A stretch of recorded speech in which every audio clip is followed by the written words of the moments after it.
All right, music fans, welcome back. Harmless Dave here, talking about real music in real time for real people just like you right there and just like me right here.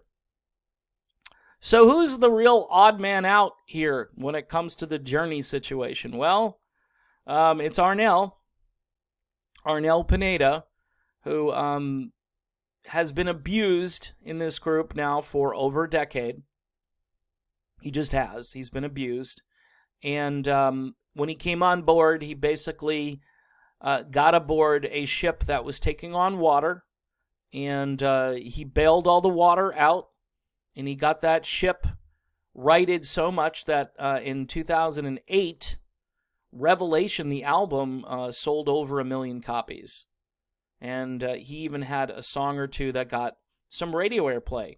Yeah, of course, they're not going to hold on to these songs, but back in 2008 and 9, Arnel had a couple of songs on adult contemporary radio with the new material. So this was earth-shattering, groundbreaking. It was amazing that this band that was really searching and groping for a lead vocalist, they had a great singer. His name was Jeff Scott Soto. Technically speaking, he could be the best singer the band has ever had. And when I say technically, I mean vocal training, the way he sounds in general, the fact that he can go from lower octaves up to the ceiling, and he does it seamlessly, and he does it effortlessly. And the dude was just, and he still is, an incredible frontman for any rock band. He could sing the entire Van Halen catalog, both the Dave stuff and the Sammy stuff. But he didn't have that legacy tenor voice. This is the rationale, but probably more to it than that. Behind the scenes, nobody will ever know. Somebody ought to write a book. So anyway, Arnel here on social media getting beat up. No article was saying that I fired nor sued them, so read again before you judge me. This guy does not want to be in the middle of any of this crap. Arnel is kind of like the Ringo Starr of this group. He goes out there, peace and love, and that's his theme. And someone here apologizes, and he accepts the apology. And there's no crazy back and forth between Arnel. Look, this is a guy, here he is in 1982, in the Philippines. This is a guy who started out with nothing, okay? And you can watch the documentaries, but he truly was roaming the streets and singing for his supper, and he realized that his voice was the key to his survival. So again, is he Steve Perry? No, but you gotta stop it, people. You gotta stop it. Because nobody is going to be Steve Perry, and this guy has said it over and over again. And I understand there are a lot of people that have concerns about his voice and so forth. It's fine. It's reasonable. I'm not saying, you can't have your opinion about it. But this over and over again browbeating, Steve Perry, he had if he wanted to come back, apparently he could have owned the corporation if he wanted to come back. But he didn't. Okay, and I'm not beating up on Steve. Steve created all of this stuff, and these guys are obviously all touring off the fact that he created all this stuff. But there are contracts, and contracts are written, and then people look at the contracts and they go, well, that's not fair. Well, it was agreed to. It was agreed to by all parties. You can never go over a contract thoroughly enough, especially when so much revenue is at stake for generations, because that's what this is all about.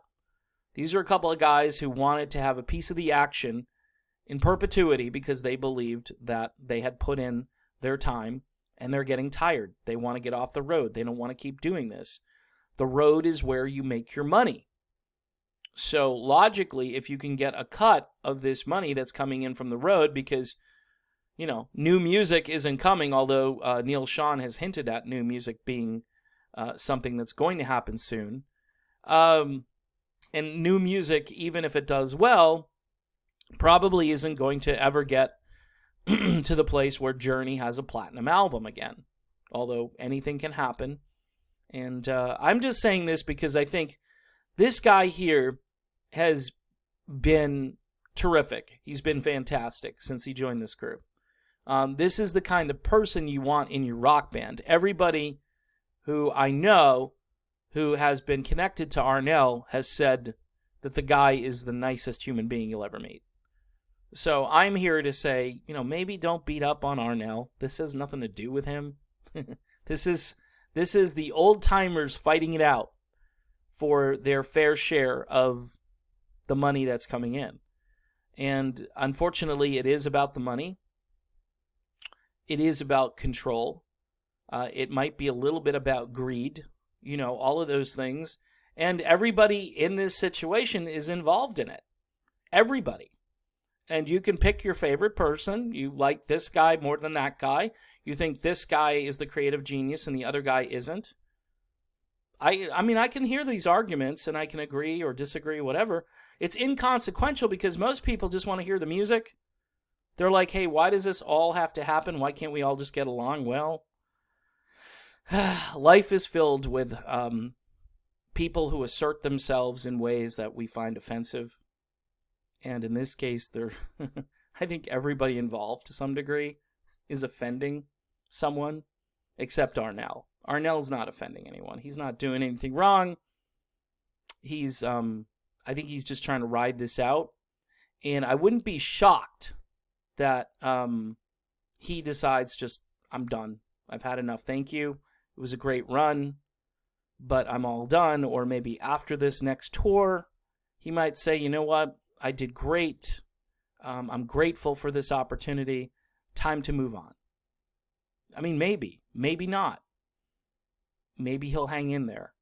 I know he's very grateful for the opportunity that he's been given, but, why go through this?